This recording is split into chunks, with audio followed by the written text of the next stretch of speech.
The shy waitress greeted the billionaire's deaf mother, but what she said in sign language shocked everyone.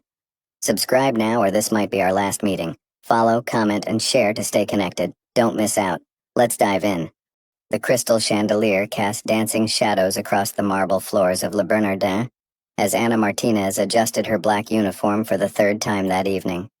Her hands trembled slightly, not from nerves about serving Manhattan's elite, but from the familiar weight of hiding who she really was. At 24, she had perfected the art of invisibility, moving through the restaurant like a ghost with a smile. "Table 12 needs their wine refilled," called Sarah, the head waitress, barely glancing up from her order pad. "And try not to spill anything on Mr. Blackwood tonight. He's already complained twice about the temperature in here." Anna nodded, gathering the bottle of Chateau Margaux that cost more than she made in a month. Marcus Blackwood. Even his name sounded like money. Old money, new money. The kind of money that made people bow their heads and avert their eyes. She'd been serving his table for 3 months now, and he'd never once looked at her as anything more than a piece of furniture. The dining room hummed with the quiet conversations of people who never worried about rent, about medical bills, about whether they'd have enough left over for groceries after paying for their children's school supplies. Anna knew that world intimately. She'd lived in it once in what felt like another lifetime.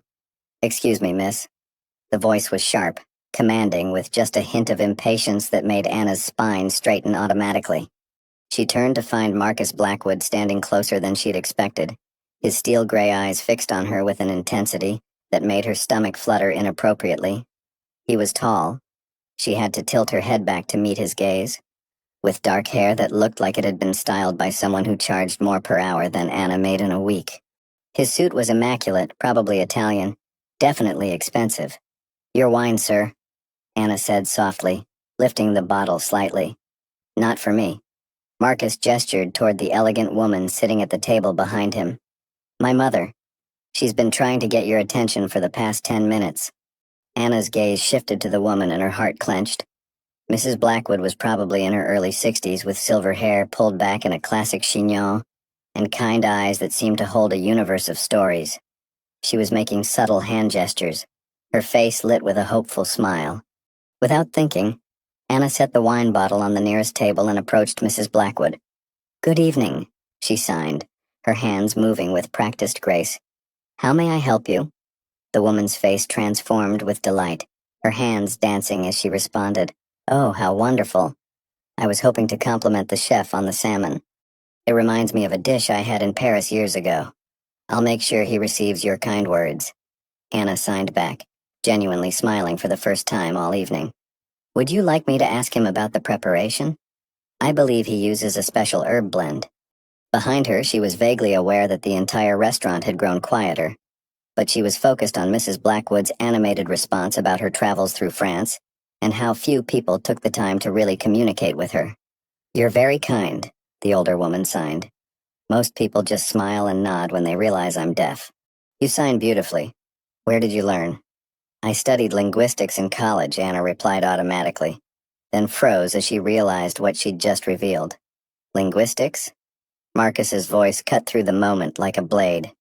He was staring at her with an expression she couldn't quite read. "What university?"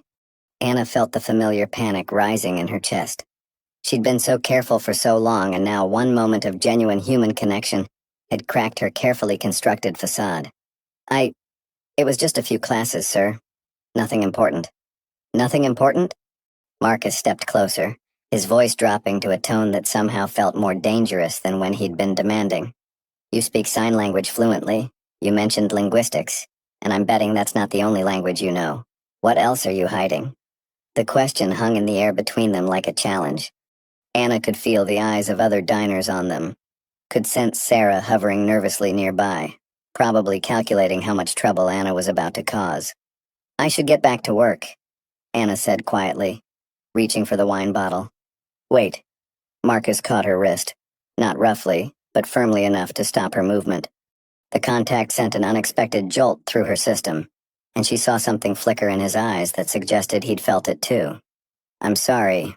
That was unnecessarily harsh."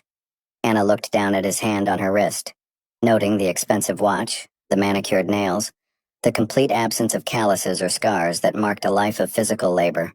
When she looked back up, his expression had shifted into something almost vulnerable.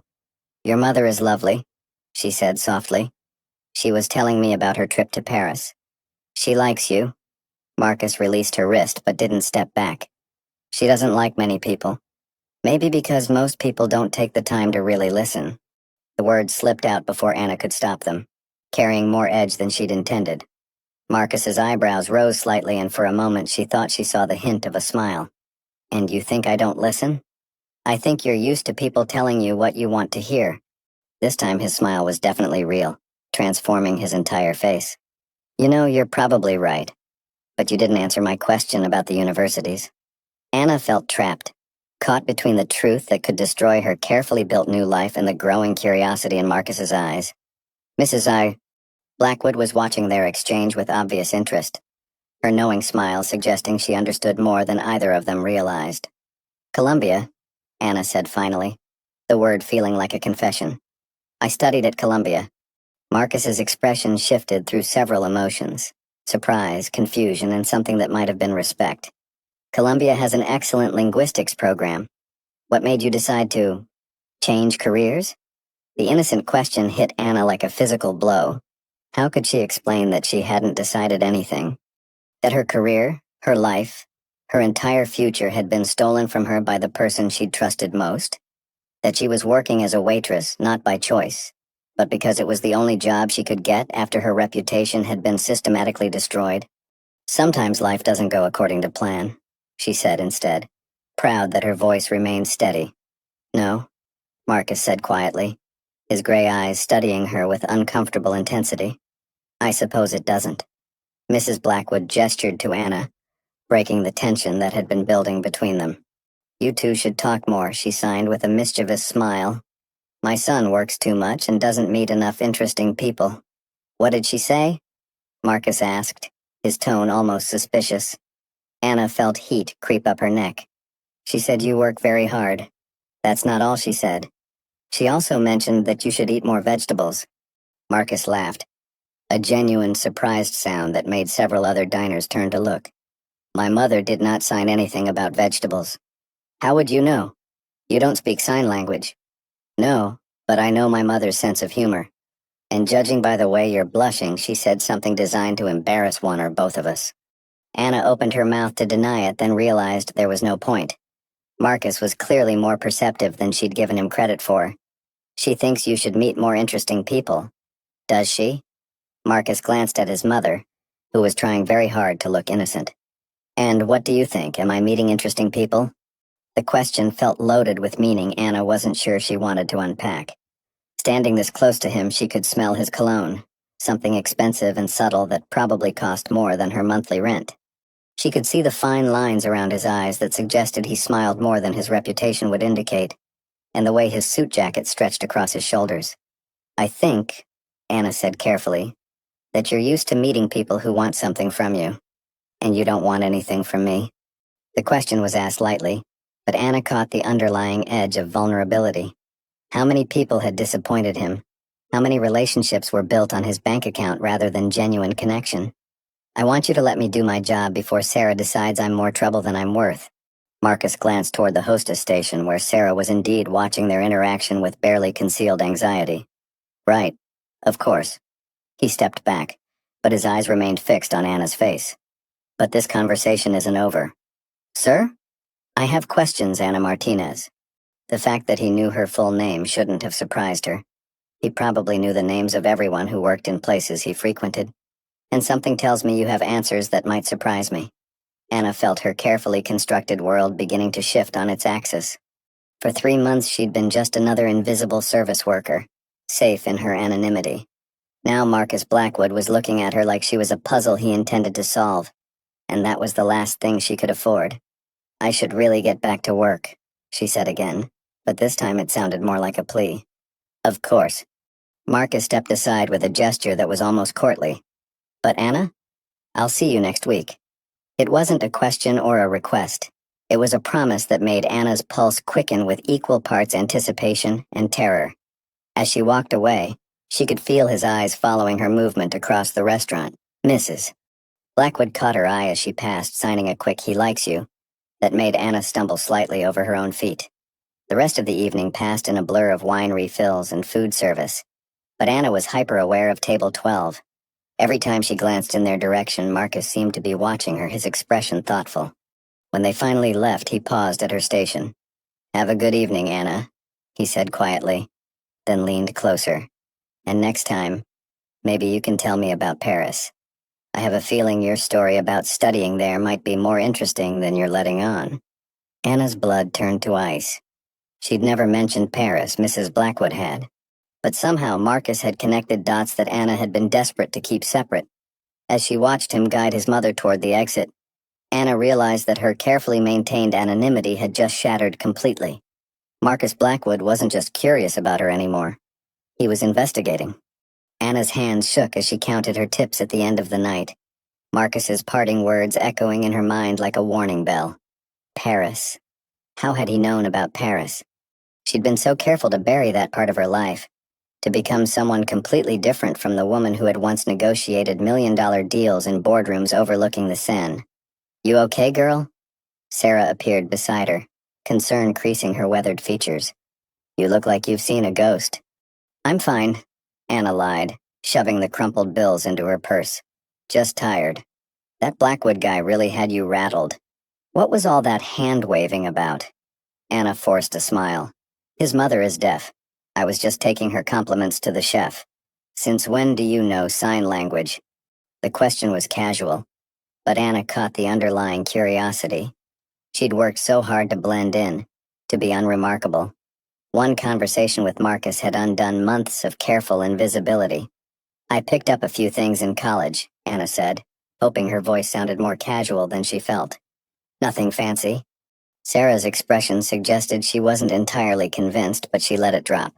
"Well, whatever you did, you made an impression." He left a $200 tip. Anna's stomach dropped. "What?" "200. For a 30-minute dinner." Sarah's eyes gleamed with a mixture of envy and suspicion.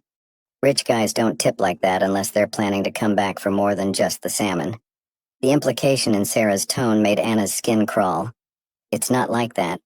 Honey, I've been working restaurants for 20 years. It's always like that with men like him. Just be careful, okay? Guys with that kind of money don't play by the same rules as the rest of us." Anna nodded. But Sarah's warning felt like closing the barn door after the horses had already escaped. Marcus Blackwood wasn't interested in her the way Sarah thought. He was interested in her secrets. And that was infinitely more dangerous. The subway ride to her studio apartment in Queens felt longer than usual, every shadow seeming to hide potential threats. Anna had spent the last 2 years looking over her shoulder, waiting for David Chen to finish what he'd started. Her ex-fiancé had been methodical in his destruction of her life.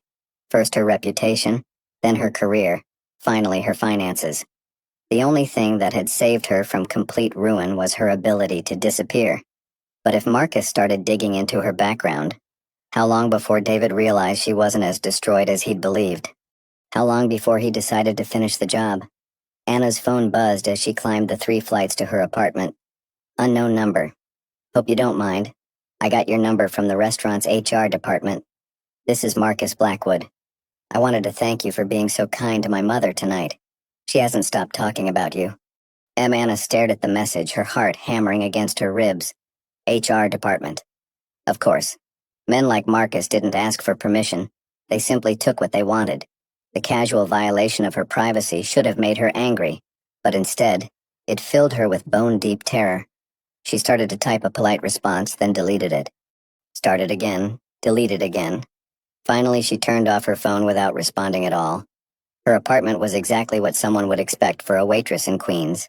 Small, sparse, furnished with cast-offs and clearance items.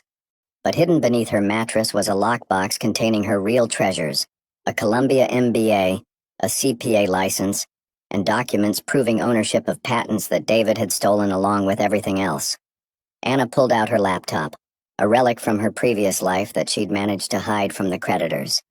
Her fingers hesitated over the keyboard before typing in the search terms she'd avoided for 2 years. David Chen and Pinnacle Financial. The results made her stomach lurch. David's company had grown exponentially since her exile, built on the foundation of her stolen work. But it was the recent news that made her blood run cold. Pinnacle Financial announces merger with Blackwood Industries. Marcus Blackwood, David Chen, partners.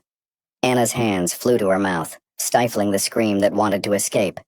It couldn't be a coincidence. David was many things. Cruel, calculating, utterly without conscience, but he wasn't careless. If he was partnering with Marcus, it was for a reason. Had he somehow discovered where she was? Was Marcus's sudden interest in her part of some elaborate plan to finish what David had started?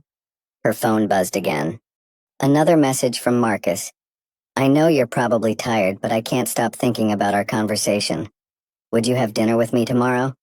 Somewhere we can actually talk. Anna stared at the message until the words blurred together. Every instinct screamed at her to run, to disappear again before whatever web David was spinning could trap her. But running required money she didn't have, and she was tired of being afraid. More than that, she was tired of being invisible. Against every rational thought in her head, Anna typed back, I work tomorrow night, but I'm free for lunch. The response came immediately. Perfect. I'll pick you up at noon. Wear something comfortable. I have a feeling we're going to be doing a lot of talking. Anna set her phone aside and buried her face in her hands. She was either about to make the biggest mistake of her life or finally take the first step toward reclaiming it. Either way, there was no going back now.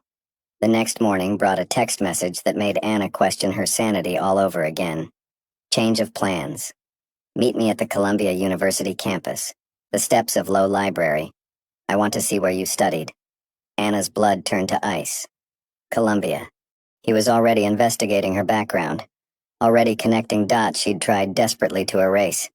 The casual mention of her alma mater felt like a trap closing around her. But what choice did she have? Running would only confirm his suspicions, and she was tired of living like a ghost. Anna dressed carefully in the one outfit she'd salvaged from her previous life, a simple black dress that had cost more than she now made in 2 months.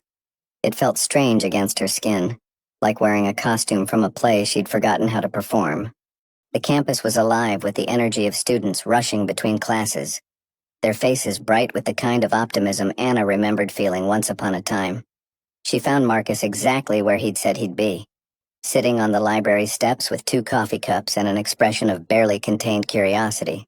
He looked different in the daylight, younger somehow, less intimidating. His dark hair caught the autumn sunlight, and he'd traded his expensive suit for dark jeans and a cashmere sweater that probably cost more than Anna's monthly rent, but looked effortlessly casual. You found me, he said, standing to offer her one of the coffee cups. I wasn't sure you'd come. I almost didn't, Anna admitted, accepting the coffee gratefully. It was from the expensive place near campus, she realized, not the usual diner brew she'd grown accustomed to. But you did. Why? The question was asked lightly, but Anna caught the underlying intensity. Everything about Marcus suggested a man accustomed to getting answers, to solving puzzles. She was just his latest mystery to unravel. Because I'm tired of running from my past, she said, surprising herself with the honesty. Marcus's expression shifted, becoming almost gentle. Are you running from something specific or just running in general? What makes you think I'm running at all? Anna, you're 24 years old with a Columbia education and you're working as a waitress in Manhattan. You speak multiple languages, you understand fine wine, and yesterday you corrected my pronunciation of a French word under your breath. Either you're running from something, or you're researching a very elaborate character for a novel. Anna nearly choked on her coffee. You heard that? I hear everything. Occupational hazard of being in business. You learn to notice details other people miss. Marcus settled back down on the steps, gesturing for her to join him. So, what's the story? Bad breakup? Family scandal? Student loans the size of a small country's national debt? His tone was light, almost joking, but Anna could see the sharp intelligence behind his gray eyes. He was giving her an opening to tell him a version of the truth, to control the narrative before he uncovered it himself. All of the above, Anna said finally, settling beside him with careful distance between them. Plus some creative financial planning by someone I trusted. Someone stole from you. It wasn't a question, and the matter-of-fact way he said it made something tight in Anna's chest loosen slightly. No judgment, no pity, just acknowledgement of a fact. Someone stole everything from me, Anna corrected. My work, my reputation, my future. I'm not just running from debt, Marcus. I'm running from the person who destroyed my entire life and convinced everyone that I deserved it. Marcus was quiet for a long moment, his fingers wrapped around his coffee cup. David Chen, he said finally. Anna's cup slipped from her nerveless fingers, coffee splashing across the stone steps. How do you... Because I know David Chen very well, Marcus said quietly. And if he's the one who did this to you, then we have a problem. The world seemed to tilt on its axis. Anna grabbed Marcus's arm without thinking, her fingernails digging into the expensive cashmere. You know him? How do you know him? Marcus looked down at her hand on his arm, then back up to her face. Anna, David Chen is my business partner. We're about to close the biggest deal of both our careers. The words hit Anna like physical blows. Of course. Of course David would find a way to insert himself back into her life just when she was starting to feel safe. Of course he would use someone like Marcus, someone she was actually starting to trust, as his weapon. This is a setup, Anna whispered, releasing Marcus's arm and starting to stand. This whole thing, the restaurant, your mother, the interest in my background, he sent you. No. Marcus caught her wrist, his grip firm but not painful. Anna, I swear to you, David has no idea I'm here. I don't know what he did to you, but this, us talking, this has nothing to do with him. I don't believe you. Then let me prove it. Marcus pulled out his phone, scrolling through his contacts. I'm going to call him right now. I'm going to tell him I met someone who went to Colombia, someone who knows him. Watch his reaction. Anna wanted to run, but something in Marcus's expression held her frozen. He pressed the call button and put the phone on speaker. Marcus! David's voice filled the space between them, as smooth and charming as Anna remembered. Perfect timing. I was just reviewing the merger documents. Everything looks... David, quick question. I met someone yesterday who says they know you from business school. Anna Martinez? Linguistics background, worked in finance for a while? The silence that followed was deafening. Anna could practically feel David's shock radiating through the phone connection. Anna Martinez. That name doesn't ring a bell. Should it? The lie came so easily, so smoothly, that Anna felt nauseated. 2 years of her life. 2 years of love and trust and shared dreams. And David could dismiss her existence without even a pause. Maybe I misunderstood, Marcus said, his eyes never leaving Anna's face. She seemed pretty sure she knew you. Said you worked together on some financial projects. You know how it is, Marcus. Business school creates a lot of casual connections. Maybe we were in a study group together or something. I honestly can't place her. Anna made a sound somewhere between a laugh and a sob. A study group. 3 years of partnership, 2 years of engagement, and David was reducing their relationship to a casual study group. Right. Well, if you remember anything, let me know. I'll talk to you later about the Steinberg contracts. Of course. And Marcus? Be careful about people claiming to know me from the past. You'd be surprised how many people try to use fake connections to get close to successful men like yourself. The call ended, leaving Anna and Marcus sitting in stunned silence. Fake connections, Anna repeated numbly. That's what our engagement was, apparently. A fake connection. Marcus was staring at his phone like it had personally offended him. You were engaged to David Chen. For 2 years. We were business partners for 3 years before that.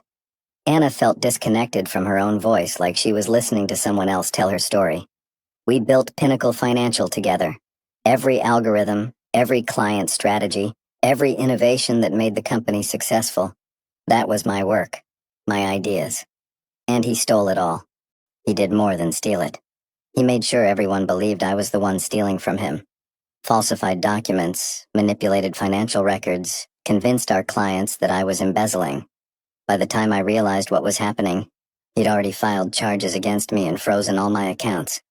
Marcus's jaw was clenched so tight Anna could see the muscle jumping beneath his skin. The charges didn't stick, obviously, or you'd be in prison. They didn't stick because David dropped them at the last minute. Said he didn't want to ruin my life over a misunderstanding. Made himself look magnanimous while ensuring that everyone still believed I was guilty. Who drops theft charges against someone unless they're absolutely certain the person is guilty but they're feeling charitable? That's... Marcus ran a hand through his hair, displacing the careful styling. That's diabolical.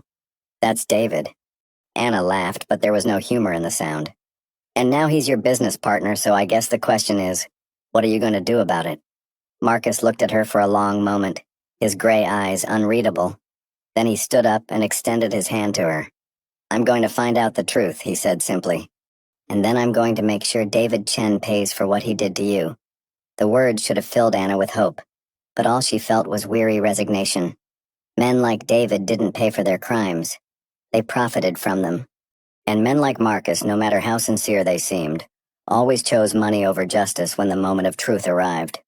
But when she looked up at his outstretched hand, something in his expression made her chest tighten with an emotion she'd thought David had killed forever. Hope. Against her better judgment, Anna took his hand and let him pull her to her feet. Why? She asked quietly. Why would you risk a business deal to help someone you barely know? Marcus didn't answer immediately. Instead, he studied her face with an intensity that made her feel exposed, like he could see straight through all her carefully constructed defenses. Because, he said finally, I've spent my entire life surrounded by people who want something from me. And yesterday, for the first time in years, I met someone who just wanted to be kind to my mother. Someone who didn't even know who I was, who had no agenda except basic human decency. He paused, his thumb brushing across her knuckles in a gesture that sent heat shooting up her arm. And because David Chen just lied to my face about knowing you, which means everything you've told me is probably true, and everything he's told me is probably a lie. Anna felt tears prick at the corners of her eyes. When was the last time someone had believed her without proof, without documentation, without endless explanations? What if you're wrong? She whispered. What if I'm the liar? Marcus smiled, and the expression transformed his entire face. Then I guess I'm about to make a very expensive mistake. But something tells me that's not the case. He started walking, still holding her hand, and Anna found herself following. Where are we going? To my office. I want to show you something. Marcus, I can't. People will see your reputation. Anna. He stopped walking and turned to face her fully. I don't care about my reputation. I care about the truth. And I have a feeling that the truth about David Chen is going to be very, very interesting. As they walked across campus together, Anna caught glimpses of their reflection in building windows. The billionaire and the waitress, their lives intersecting in ways that should have been impossible. But for the first time in 2 years, Anna felt like she might be more than just a victim of David's ambition. She felt like she might be someone worth fighting for. Marcus's office occupied the entire top floor of a gleaming tower in Midtown, with floor-to-ceiling windows that offered a breathtaking view of Manhattan. Anna tried not to gawk as they walked through the reception area, where assistants in designer suits moved with quiet efficiency, and everything from the furniture to the artwork screamed old money and careful taste. Mr. Blackwood, his assistant rose as they approached, her professional smile faltering slightly when she saw Anna. You're not scheduled to be in today. Change of plans, Jennifer. Hold my calls for the next hour. Marcus guided Anna toward the massive double doors of his private office. And Jennifer, complete confidentiality on this meeting. Of course, sir. Anna felt the weight of Jennifer's curious gaze as they passed, and she was acutely aware of how out of place she looked in her simple black dress amid all this corporate luxury. Marcus's office was even more impressive than the reception area, a masculine space of dark wood and leather that somehow managed to feel warm rather than intimidating. Drink? Marcus moved toward a sidebar that looked like it contained bottles worth more than Anna's annual salary. I'm fine, thank you. Anna remained standing near the door, suddenly unsure why she'd agreed to come here. Marcus, what exactly are you hoping to accomplish? Even if everything I've told you is true, David is still your business partner. You can't just... Can't what? Hold him accountable for his actions? Marcus poured himself 2 fingers of what looked like very expensive scotch. Anna, if David Chen destroyed your life for his own profit, then he's exactly the kind of person I don't want as a partner. But the money, there's always another deal. Marcus settled into one of the leather chairs facing his desk, and gestured for Anna to join him. There's not always another chance to do the right thing. Anna perched on the edge of the opposite chair, her entire body tense with nervous energy. You say that now, but when you see the numbers involved, when your board starts asking questions, my board works for me, not the other way around. Marcus's tone was mild, but Anna caught the steel underneath. And the numbers don't matter if they're built on fraud. He leaned forward, his gray eyes intense. Tell me about the patents, Anna. David's company has registered 17 patents in the last 2 years, all related to algorithmic trading and risk assessment. How many of those did you develop? Anna's breath caught. How did you? Because I've been reviewing Pinnacle's assets as part of our due diligence, and something about the filing dates bothered me. 17 patents, all filed within 6 months of each other, all supposedly developed by David's team. Marcus pulled out a tablet and scrolled through several documents. But when I looked at David's educational background, his previous work history, nothing suggested he had the technical expertise to develop this kind of sophisticated financial modeling. Anna felt like the room was spinning. You investigated him? I investigate all my potential partners. The question is, why didn't I find any mention of you in the company's history? Marcus's voice was gentle, but his questions were surgical in their precision. If you were truly a partner for 3 years, if you contributed to the development of these technologies, there should be records. Incorporation documents, partnership agreements, employee records. Because David erased me. Anna's voice came out barely above a whisper. After he filed the charges, after he convinced everyone I was a thief, he had my name removed from everything. Partnership agreements were rewritten to show that I was only ever an employee. Patent applications were amended to remove my name from the inventor credits. He made it look like I never existed. Marcus was quiet for a long moment, his fingers steepled in front of his face. That level of systematic documentation fraud. Anna, that's not just unethical, that's criminal. Good luck proving it. David is very thorough and he has very expensive lawyers. So do I. Marcus reached for his phone. Jennifer, get me Charles Morrison at Morrison, Webb and Associates. Yes, I know it's Saturday. Tell him it's urgent. Anna shot to her feet. Marcus, no, you can't. This will destroy your deal. Good. Marcus's voice was flat, final. If this deal is built on stolen intellectual property, then it needs to be destroyed.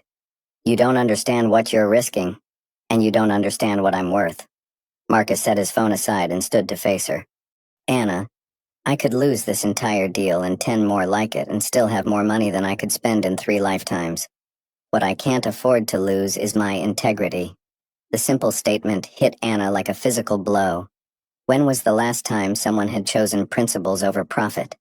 When was the last time someone had risked anything real to defend her? Why? She asked, the word barely audible. Why are you doing this? Marcus moved closer, close enough that Anna could see the flecks of silver in his gray eyes, could smell the subtle cologne that probably cost more than her monthly rent. Because yesterday you could have simply taken my mother's compliments to the chef and walked away. Instead, you spent 10 minutes talking to her about her travels, asking about her experiences, treating her like a person instead of an inconvenience. He paused, his voice dropping to something almost intimate. Because you speak 5 languages, but you're serving wine for tips. Because you have a Columbia MBA, but you're worried about whether your boss thinks you're more trouble than you're worth. Because everything about you suggests someone who's been systematically diminished by people who should have valued you. Anna felt tears threatening again. You're going to regret this. When the lawyers start asking questions, when your board wants explanations, when David starts fighting back, let me worry about David. Marcus reached out slowly, giving Anna time to pull away, and brushed a tear from her cheek with his thumb. The question is, are you ready to fight back? The touch was gentle, almost reverent, and Anna found herself leaning into it despite every rational thought in her head. I don't know how anymore. He took everything, Marcus. My work, my reputation, my confidence. I don't even know who I am without all of that. I know who you are. Marcus's other hand came up to frame her face, his touch warm against her skin. You're someone who spent 3 years building a company from nothing. Someone who developed technology advanced enough to make David Chen willing to commit fraud to steal it. Someone who lost everything and still found the grace to be kind to a lonely old woman in a restaurant. His thumbs traced across her cheekbones, and Anna felt something inside her chest crack open, something that had been frozen solid for 2 years. You're someone worth fighting for, Anna Martinez. The question is, do you believe that? Anna stared up at him, This impossible man who was willing to risk millions of dollars for someone he'd known for 2 days. Everything about the situation was insane. The timing, the circumstances, the way her heart was racing from his touch. But for the first time in 2 years, Anna felt like herself again. Not the diminished, frightened woman David had created, but the person she'd been before. Intelligent, capable, worth defending. "I want to believe it," she whispered. "Then let me prove it to you." Before Anna could ask what he meant, Marcus's phone buzzed. He glanced at the screen and his expression hardened. "What is it?" Anna asked. "Text from David. He wants to move up our meeting to Monday, says he has some exciting new developments to discuss." Anna felt ice form in her stomach. "Marcus, you have to be careful. If he even suspects that you know about me, he won't. Because as far as David Chen knows, I'm just another greedy businessman interested in his profit margins." Marcus's smile was sharp, predatory. He has no idea what's coming. Anna wanted to warn him again, to explain just how dangerous David could be when cornered. But the determination in Marcus's eyes reminded her of something she'd almost forgotten. What it felt like to have someone in her corner. Someone willing to fight her battles alongside her. "What do you need me to do?" she asked quietly. Marcus's expression softened. "I need you to trust me. Can you do that?" Trust. The word that David had weaponized against her. That she'd sworn never to give to anyone again. But looking into Marcus's gray eyes, Anna felt something she hadn't experienced in 2 years. The tentative beginning of faith. "Yes," she said, and meant it. "I can do that." Marcus's smile was like sunrise after the longest night. "Good. Because Monday morning, David Chen is going to discover that his past has finally caught up with him." As Marcus pulled her into his arms, Anna allowed herself to hope that maybe, just maybe, justice wasn't as dead as she'd believed. And if it was, at least she wouldn't be facing David's wrath alone this time. For the first time in 2 years, Anna Martinez was no longer running. She was ready to fight back. Monday morning arrived with the kind of gray, overcast sky that seemed to mirror Anna's mood as she sat in the coffee shop across from Marcus's building, watching the entrance through rain-streaked windows. He'd insisted she stay away from the office during his meeting with David, but she couldn't bring herself to go home and wait helplessly while her future was decided by two men in expensive suits. Her phone buzzed.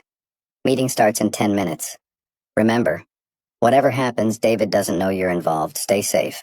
Anna's hands trembled as she typed back, "Be careful. He's more dangerous than you think." The response came immediately. "I know, but so am I." Anna stared at the message, trying to draw comfort from Marcus's confidence. But she knew David in ways Marcus couldn't imagine. Knew how he could twist the truth. How he could make victims look like villains and monsters look like heroes. She'd watched him destroy other people's lives with the same calculating precision he'd used on her. 43 floors above her, Marcus Blackwood was about to discover just how thoroughly David Chen had played them all. Marcus straightened his tie and checked his reflection in the conference room's floor-to-ceiling windows. Everything had to be perfect. His appearance, his demeanor, his questions. David could never suspect that this was anything more than routine due diligence. "Mr. Blackwood?" Jennifer's voice came through the intercom. "Mr. Chen has arrived. Send him in." The conference room doors opened, and David Chen walked in with the kind of confident stride that belonged to a man who believed he owned the world. He was shorter than Marcus had remembered, with perfectly styled black hair and a smile that seemed genuine, until you looked closely at his eyes. "Marcus, good to see you." David extended his hand with practiced warmth. "Thanks for moving this up. I know your schedule is insane." "Not a problem." Marcus shook the offered hand, noting the firm grip, the expensive watch, the manicured nails. Everything about David screamed success, competence, trustworthiness. "Coffee? Please." "So, I've been thinking about our timeline, and I believe we can accelerate the merger by at least 6 weeks. My team has identified some additional assets that weren't in the original proposal." Marcus poured coffee from the silver service, his movements deliberately casual. "Additional assets? Intellectual property, mainly. Some proprietary algorithms that we've been developing internally." David accepted the cup with a grateful nod. "I wanted to run the numbers by you before we involve the lawyers." "I appreciate that." Marcus settled into his chair. Every muscle in his body coiled with tension he was determined not to show. Tell me about these algorithms. Are they related to the risk assessment protocols you mentioned last month? David's smile widened. Exactly. Revolutionary stuff, really. Predictive modeling that can identify market patterns up to 18 months in advance. It's going to revolutionize how we approach portfolio management. Impressive. Your team developed these in-house? Absolutely. My lead researcher is brilliant. PhD from MIT. Years of experience in quantitative analysis. We've been working on this technology for over 3 years. Marcus nodded thoughtfully, making notes on the legal pad in front of him. And this researcher? They're comfortable with the merger? No concerns about intellectual property rights, patent disputes, that sort of thing? None at all. Clean development chain. All work done under company contract. My legal team has been very thorough about documentation. The lies came so smoothly, so confidently, that Marcus felt a cold rage building in his chest. Anna had been right. David was a master manipulator, capable of rewriting history without even breaking stride. That's excellent. You know how important clean IP chains are in deals this size. Marcus set down his pen and leaned back. I have to ask, though. 3 years of development seems like a significant investment for a company Pinnacle's size. How did you fund the research and development? David's smile flickered for just a moment, so briefly that Marcus almost missed it. Initial funding came from private investors. Then we reinvested profits as the technology proved viable. Smart money management. And your lead researcher, the MIT PhD, they've been with you the entire 3 years? Oh, longer than that. Academic background is impressive, but real-world application is what matters. We've built something truly special together. Marcus felt sick. Every word out of David's mouth was a calculated distortion of the truth. A theft, not just of Anna's work, but of her very existence. The casual way he referred to their partnership, while erasing her completely, was breathtaking in its cruelty. I'd love to meet this researcher. Always interested in the minds behind the innovation. David's pause was barely perceptible. Unfortunately, he's in Singapore right now, working on implementation with our Asian partners. Very hands-on approach, you understand. Brilliant, but not much for corporate meetings. Of course, well, when he returns, I'd appreciate an introduction. Marcus reached for his coffee, using the movement to study David's expression. In the meantime, I'd love to review the development documentation. Timeline, methodology, testing protocols. My technical team will want to understand the architecture before we finalize terms. Naturally, I'll have my assistant prepare a comprehensive package. David pulled out his phone, fingers flying over the screen. Should have everything to you by end of week. Marcus nodded, making another note. Perfect. And David? I appreciate your transparency about the additional assets. Trust is the foundation of any successful partnership. Absolutely. David's smile was radiant with what appeared to be genuine warmth. Honesty in business isn't just ethical, it's profitable. Lies have a way of catching up with you eventually. The irony was so thick Marcus could taste it. Couldn't agree more. They spent another 30 minutes reviewing financial projections and merger timelines, David painting a picture of exponential growth and market dominance that would have been compelling if Marcus hadn't known it was built on theft and fraud. When David finally left, his handshake was firm, his demeanor confident, his promises elaborate. Marcus waited until he heard the elevator doors close before pulling out his phone. Call Charles Morrison. Now. Anna was on her 3rd cup of coffee when her phone rang. Marcus's name on the screen made her heart skip. How did it go? She asked without preamble. Exactly as you predicted. He lied about everything. The development timeline, the research team, the funding sources. And Anna? He's claiming that his lead researcher is a man with a PhD from MIT. Anna's laugh was bitter. Let me guess, this mysterious researcher is conveniently unavailable for meetings? In Singapore, apparently. Very hands-on, but not much for corporate environments. How convenient. Anna closed her eyes, feeling the familiar weight of David's manipulations. Did he seem suspicious about your questions? Not at all. He was practically glowing with what he clearly thought was his own cleverness. Marcus's voice carried an edge of disgust. Anna, I've met some unscrupulous people in my career, but the casual way he erased your existence, it's sociopathic. I tried to warn you. You did. And you were right about everything. There was a pause. Then Marcus's voice became gentler.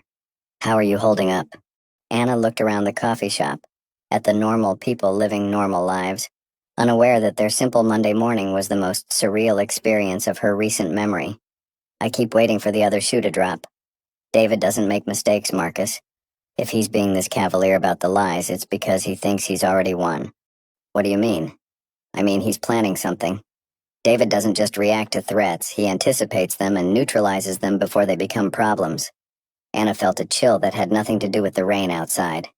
Marcus, what if he knows? What if this whole thing is some elaborate trap?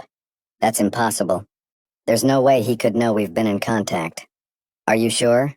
Think about it. You ask him about someone from Colombia, someone with a linguistics background who claims to know him. Then, 3 days later, you're suddenly asking detailed questions about his development team and intellectual property chains. That's a hell of a coincidence. Marcus was quiet for a long moment. You think he's figured out that you're the Columbia connection?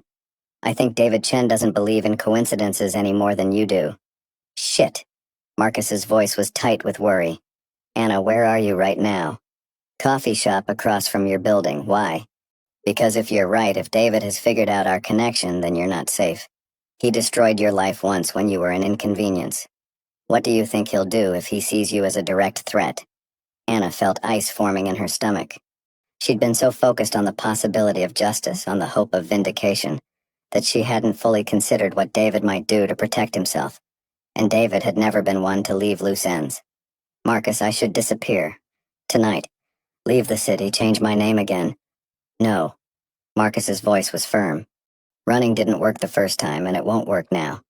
David will just follow you, and next time you won't have anyone watching your back. Then what do you suggest? I suggest we force his hand. Make him come to us instead of letting him hunt you down on his timeline. Anna's grip tightened on her phone. That's suicide. You don't understand what he's capable of. And you don't understand what I'm capable of. Marcus's tone carried a confidence that was both reassuring and terrifying. Anna, I didn't build a billion-dollar company by backing down from fights. And I sure as hell am not going to let David Chen intimidate the woman I...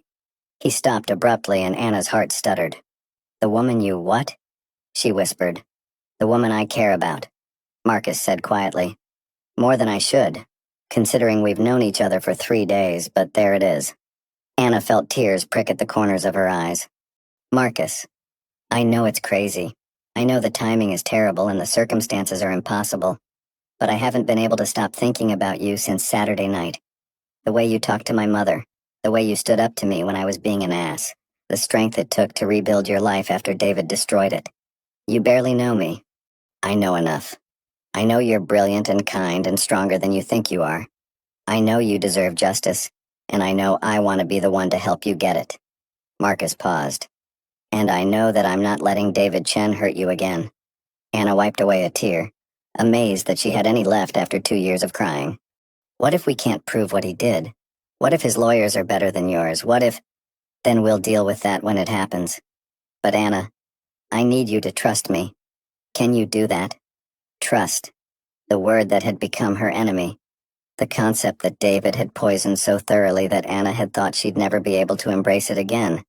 But sitting in this ordinary coffee shop listening to Marcus promise to fight for her, Anna felt something shift in her chest. Maybe trust wasn't about never being hurt again. Maybe it was about believing that someone was worth the risk of being hurt. Yes, she said softly. I trust you. Good. Because I have a plan. 20 minutes later, Anna was back in Marcus's office, listening to him outline a strategy that was either brilliant or completely insane. You want me to call David directly? Anna stared at him like he'd lost his mind.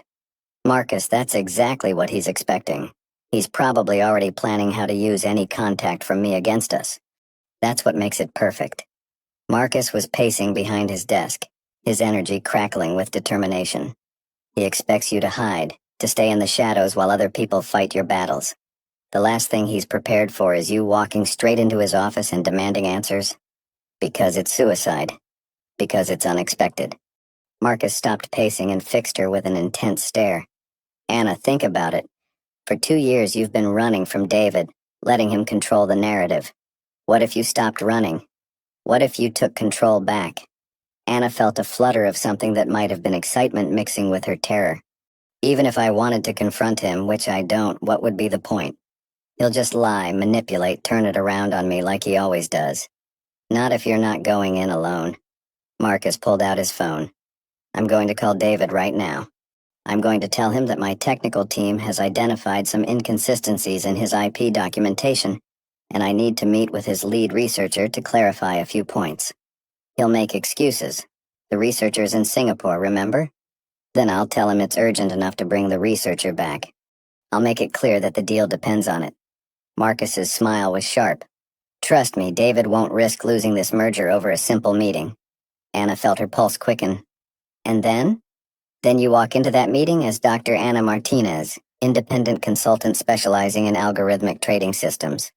Someone I've hired to verify the authenticity of his intellectual property. The audacity of the plan took Anna's breath away. He'll recognize me immediately. Of course he will. And he'll be so shocked that he'll reveal more than he intends to. David's strength is his ability to control situations, to manipulate from the shadows. But put him face to face with someone he thought he'd destroyed, someone who's clearly not the broken victim he expected. He'll make mistakes. Anna could see the logic. But the thought of facing David again made her feel sick. What if he refuses to meet? What if he calls security? What if he tries to have me arrested? On what charges? Being in a business meeting? Anna, you're not a fugitive. You were never even formally charged with anything. David's power over you exists only as long as you believe it does. Marcus moved around the desk to stand in front of her, his hands settling gently on her shoulders. I know you're scared. I know the last time you trusted someone it ended in disaster. But this time is different. How? Because this time you're not alone. This time you have someone who believes you. Someone who's willing to fight for you. This time, you have me. Anna looked up into his gray eyes and saw something that made her chest tighten with emotion.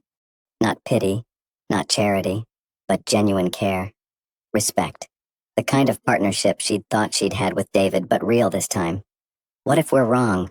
She whispered. What if this destroys your company, your reputation, everything you've worked for?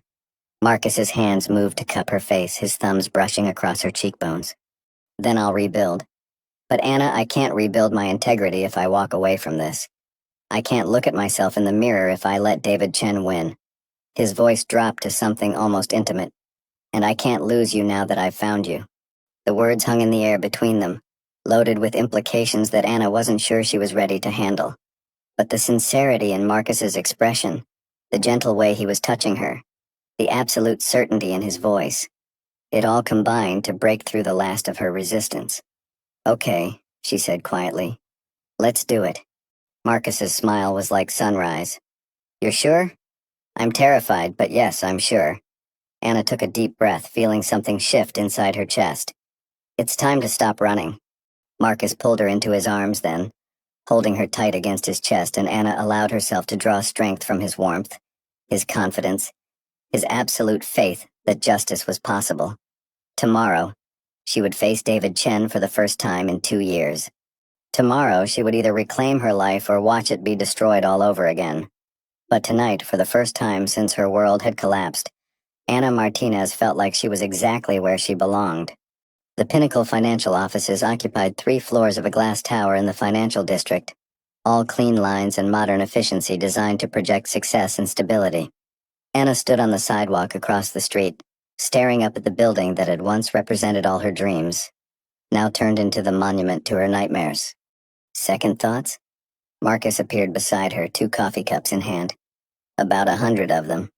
Anna accepted the coffee gratefully, kneading the warmth against the October chill. I used to love this building. David and I picked it together, spent hours planning how we'd design the offices, talking about the company we were going to build. And you did build it. The fact that he stole credit doesn't change that. Anna looked at Marcus, taking in the expensive suit, the confident posture, the way he seemed to command space just by existing. Are you sure about this plan? Once we walk in there, there's no going back. I'm sure. Marcus's voice was steady, calm. The question is, are you ready? Anna thought about the woman she'd been 2 years ago. Confident, successful, naive enough to believe that hard work and talent were enough to protect her from people like David. Then she thought about the woman she'd become. Scared, diminished, invisible. But standing here with Marcus, feeling his absolute faith in her, Anna realized she didn't want to be either of those women anymore. She wanted to be someone new, someone who had been broken, but had learned how to rebuild herself stronger. "I'm ready," she said, and meant it. They crossed the street together, Marcus's hand warm and reassuring on the small of her back. The lobby was exactly as Anna remembered. Marble floors, abstract art, the kind of understated luxury that whispered rather than shouted about money. The security guard at the front desk looked up as they approached, his expression shifting to professional attention when he recognized Marcus. "Mr. Blackwood." "Good afternoon, sir." "Good afternoon, James. We're here to see David Chen. He's expecting us." "Of course, sir. 32nd floor. The elevators are—" "I remember," Anna said quietly, then caught herself.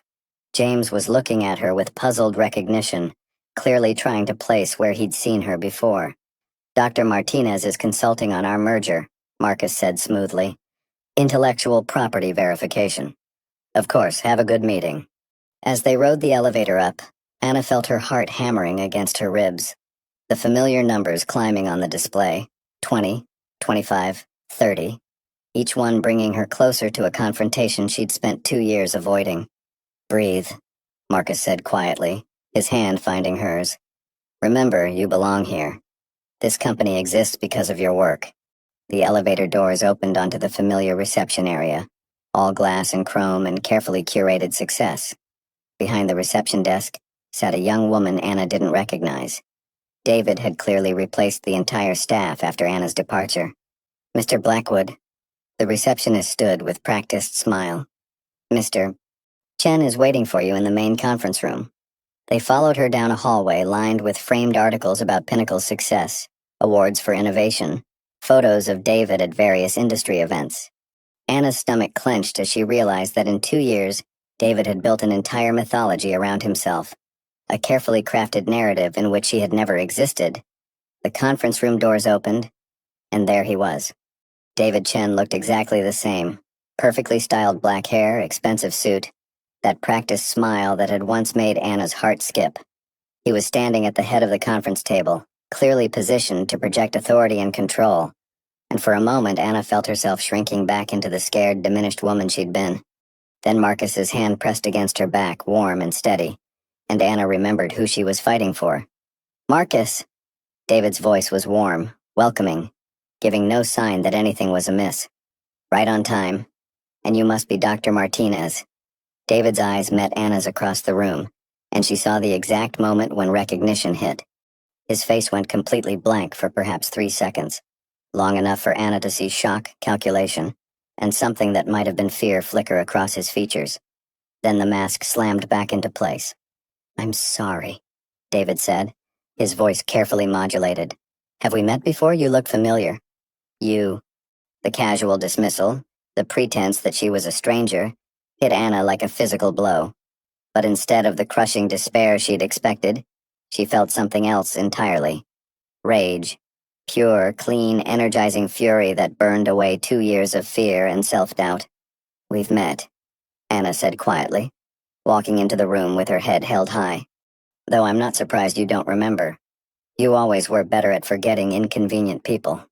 David's smile never wavered, but Anna caught the slight tightening around his eyes. "I'm afraid I don't follow." "Anna Martinez," she said clearly, extending her hand in a gesture of mock politeness.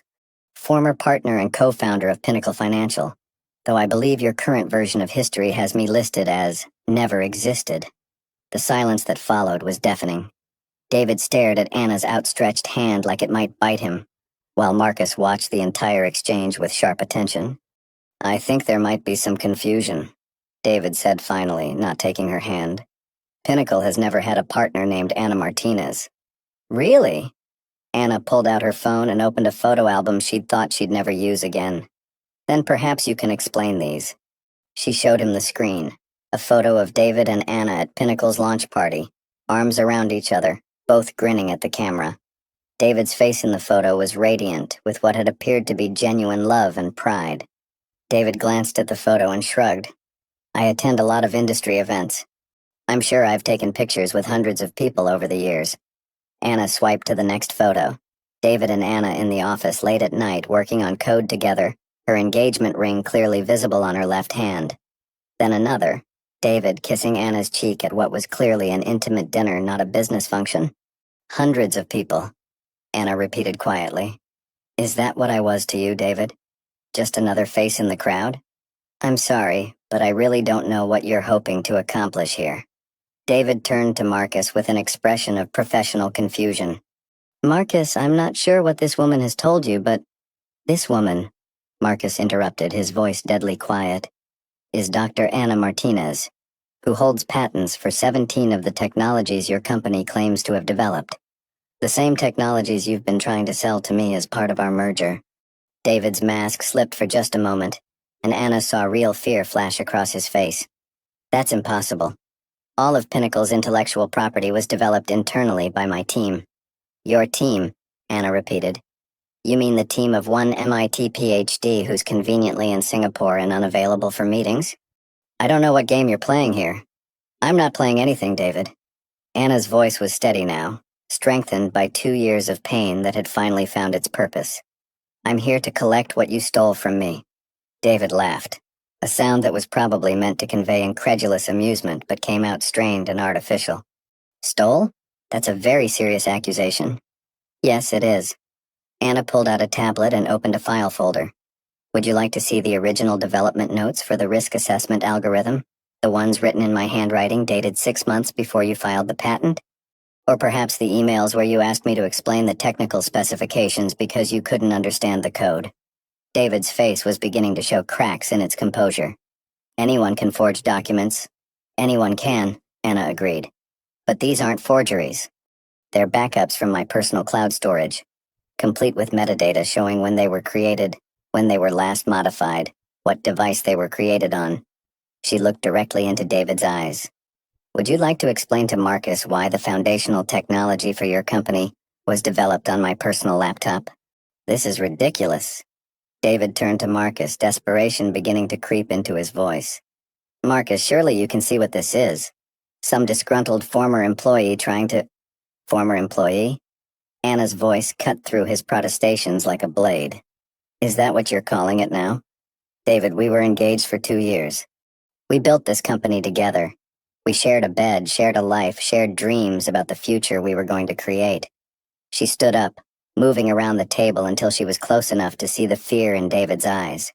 And when you decided you wanted it all for yourself, you didn't just steal my work. You stole my life. You destroyed my reputation, froze my assets, turned everyone against me, and then had the audacity to act like I never existed.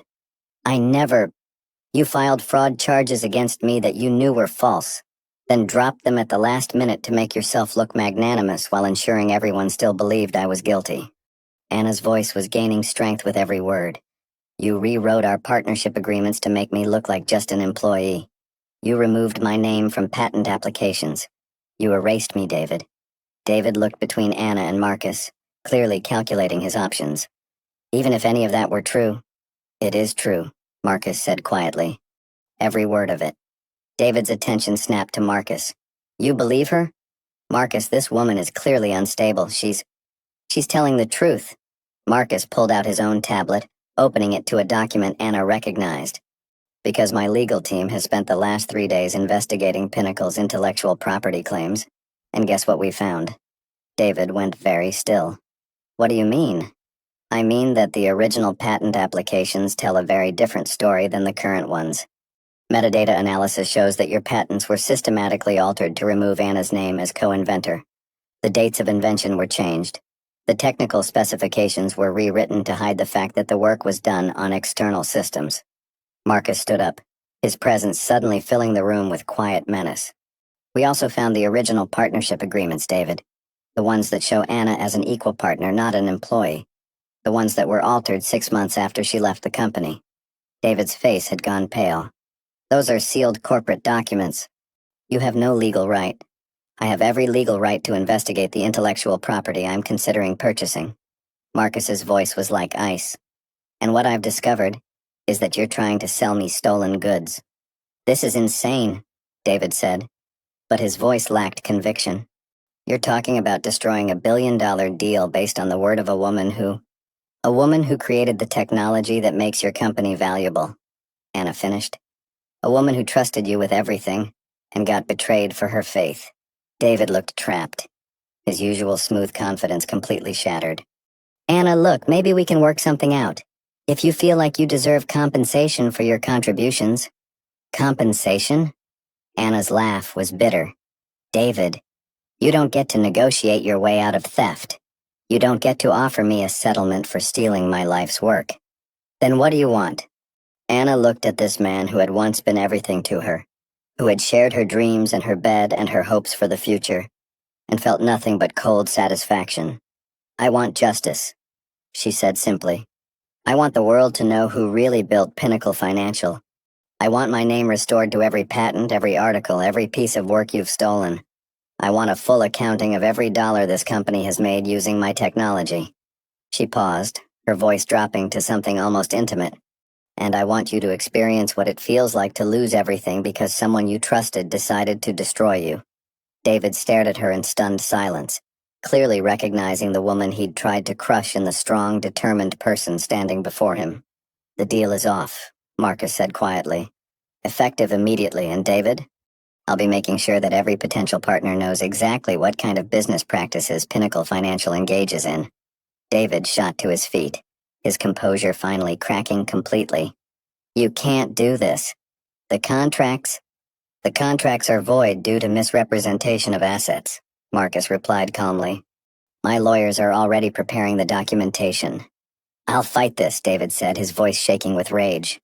I'll destroy both of you. You'll what? Anna stood up, facing David without flinching.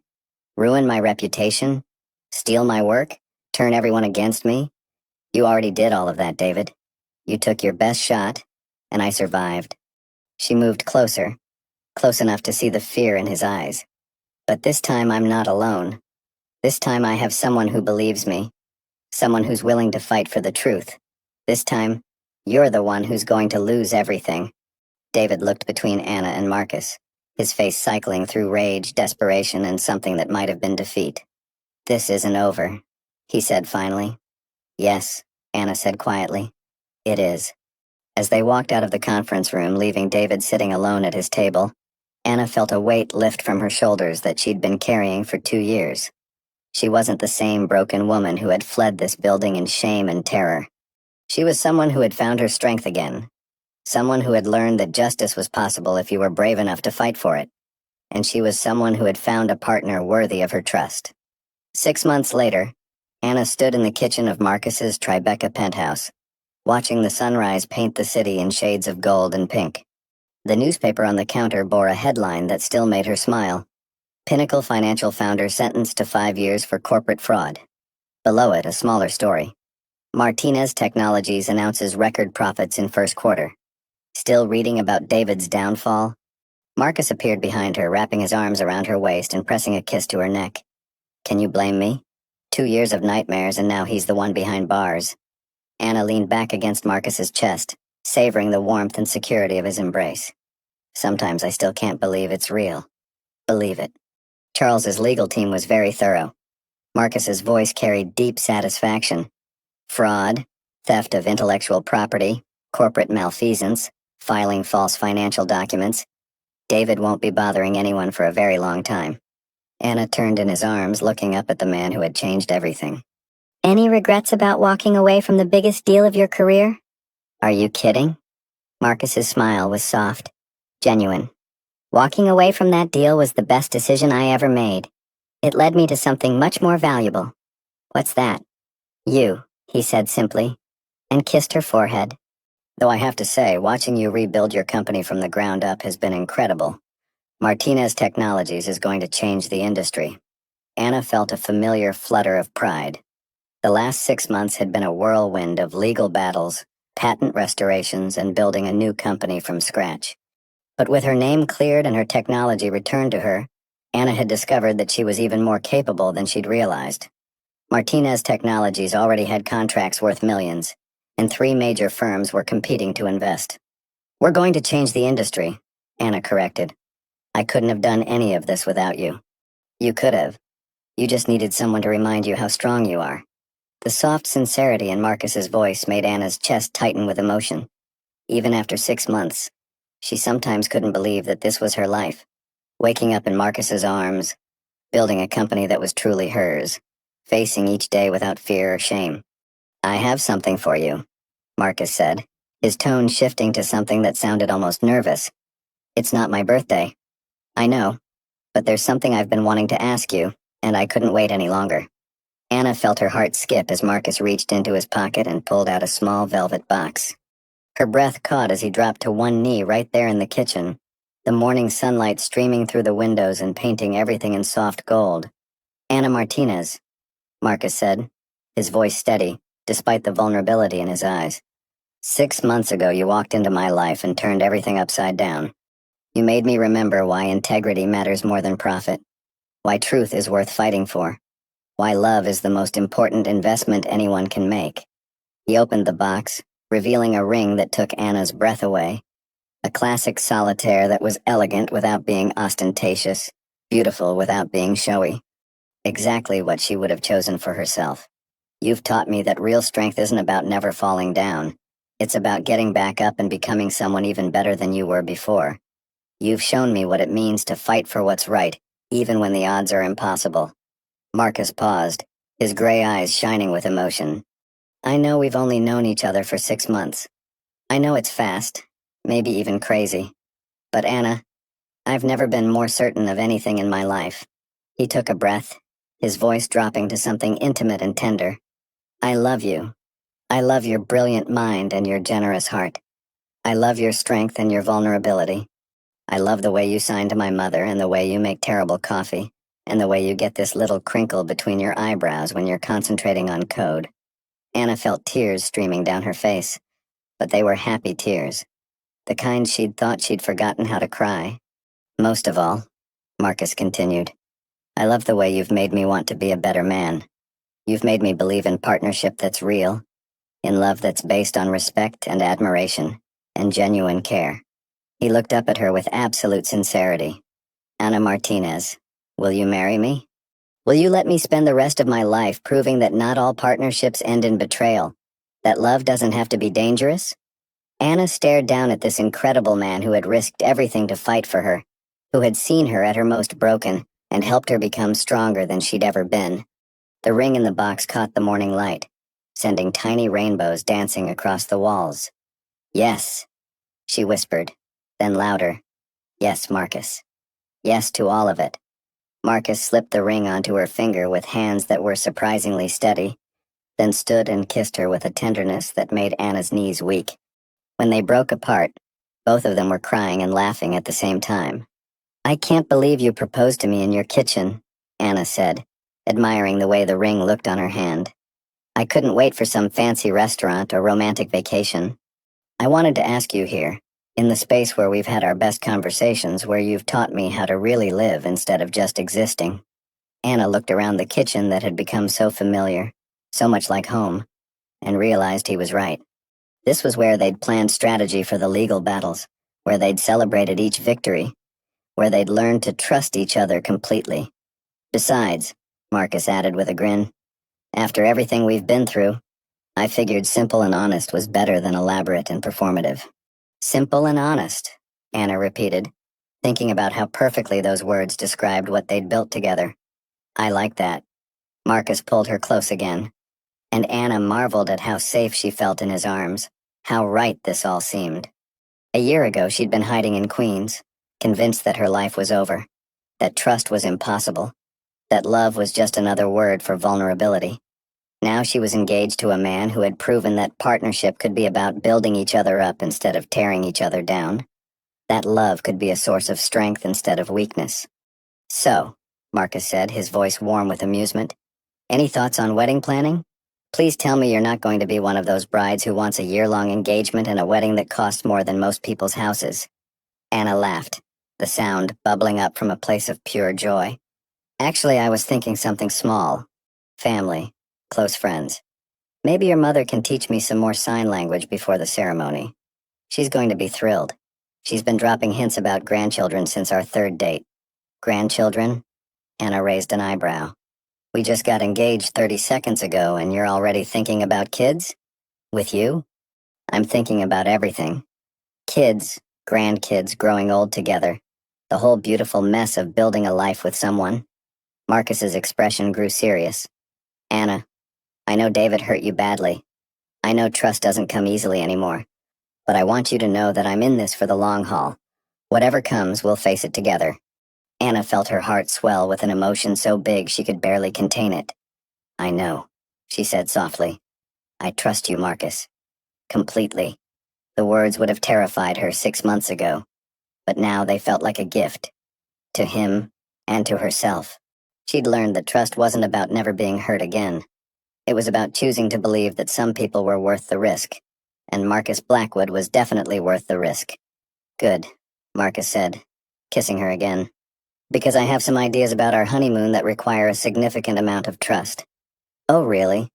Anna's eyes sparkled with mischief. What kind of ideas? The kind that involve Paris, champagne, and showing you that not all French connections end in heartbreak. Anna felt a momentary pang at the mention of Paris, the city where she'd once thought she'd build a life with David, where her dreams had first begun to take shape. But looking into Marcus's eyes, she realized that those old dreams had been small, limited by her inability to imagine that someone could love her without trying to diminish her. Paris sounds perfect, she said, meaning it. As long as you promise not to propose again, I don't think my heart can take any more surprises today. Deal, but I reserve the right to surprise you in other ways. What kind of other ways? Marcus's smile was mysterious, full of promises and possibilities. You'll have to trust me. I do, Anna said, and realized she meant it completely. I trust you with everything. As they stood together in the morning light, Anna thought about how far she'd come from the terrified woman hiding in Queens, convinced that her life was over. She'd learned that endings could be beginnings, that losing everything could teach you what was truly valuable, that the worst betrayal could lead to the most authentic love. David Chen had tried to erase her from existence, but instead, he'd forced her to discover who she really was when everything else was stripped away. And who she was, it turned out, was someone strong enough to rebuild, brave enough to fight, and wise enough to recognize real love when she found it. So, Marcus said, his arms tightening around her, ready to start planning the rest of our lives? Anna looked at her engagement ring, sparkling in the morning sunlight, then up at the man who had helped her remember that she was worth fighting for. I'm ready, she said, and for the first time in years she meant it without reservation. The future stretched out before them, bright with possibility and rich with promise, and Anna Martinez, soon to be Anna Blackwood, was finally ready to embrace it all. Outside the windows, the city hummed with life and energy, full of people starting their own new chapters, fighting their own battles, discovering their own strength. Somewhere in a federal prison, David Chen was beginning to understand what it felt like to lose everything. But here, in this kitchen filled with morning light and laughter and love, Anna and Marcus were just beginning to understand what it meant to have everything that truly mattered. And it was more beautiful than either of them had ever dared to dream.